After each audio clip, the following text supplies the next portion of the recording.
Kali peristiwa Yesus bersabda kepada murid-muridnya, "Setiap orang yang mau mengikuti aku harus menyangkal diri, memikul salibnya dan mengikuti aku.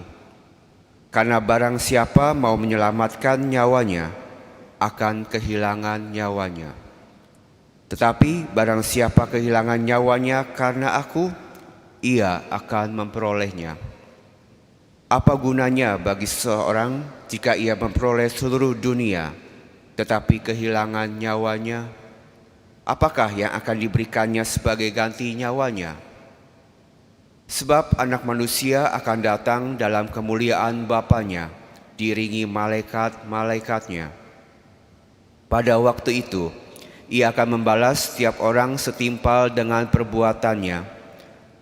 Aku berkata kepadamu, sungguh di antara orang yang hadir di sini, ada yang tidak akan mati sebelum mereka melihat Anak Manusia datang sebagai Raja dalam kerajaannya." Demikianlah sabda Tuhan. Terpujilah Kristus. Sudah menjadi kecenderungan atau tendensi bagi kita atau manusia ini untuk selalu mencari kesenangan dan menghindari penderitaan. Jadi dalam hidup pasti kita ini suka mencari yang enak-enak, yang menyenangkan, dan berusaha menghindari hal-hal yang tidak menyenangkan. Itulah sebabnya kalau suatu organisasi, perusahaan, atau seseorang ini ingin mencari followers, dia akan berusaha menyajikan hal-hal yang indah, menawarkan hal-hal yang baik dulu. Tetapi beda dengan Tuhan Yesus. Dalam bacaan Injil hari ini, Yesus berkata kalau kita mau mengikuti Dia, kita ini harus menyangkal diri dan memikul salibnya lalu mengikuti Dia. Yang artinya apa, Bapak Ibu?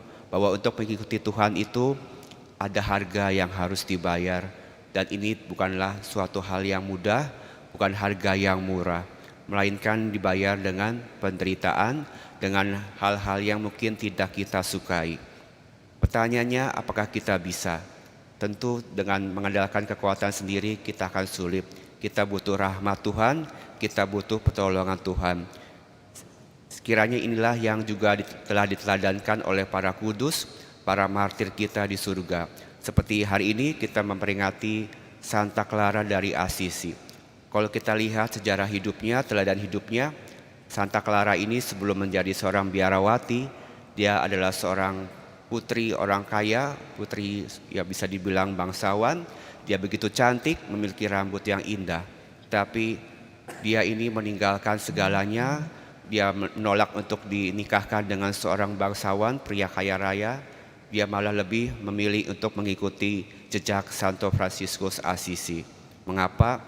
Karena dia melihat bahwa dari Fransiskus Assisi, dia melihat bahwa penderitaannya, dia kehilangan kekayaan, tidak bisa hidup dalam kemewahan, tapi dia menemukan Tuhan yang lebih berarti dalam hidupnya. Jadi apa undangannya bagi kita Bapak Ibu yang hadir pada saat ini? Kita yang sudah rajin ikut misa pagi, punya hidup doa yang baik. Bangun pagi tentu bukan hal yang mudah Bapak Ibu, ya. Kalau kita bisa milih, tentu kita lebih milih untuk bersenang-senang, untuk tidur lebih lama di rumah, tidak usah jauh-jauh sesusah ke gereja. Tapi mengapa kita datang ke sini? Saya yakin bahwa kita ini sudah menemukan hal yang lebih mulia, hal yang lebih indah daripada kesenangan yang sesaat. Jadi undangannya pada hari ini seperti dikatakan dalam bacaan pertama, bahwa Tuhan ini mengundang kita, Tuhan telah mengundang kita, memanggil kita supaya kita ini setia dengan taat melaksanakan kehendak-Nya. Jadi kuncinya adalah supaya kita ini bisa melihat yang indah dalam hidup kita.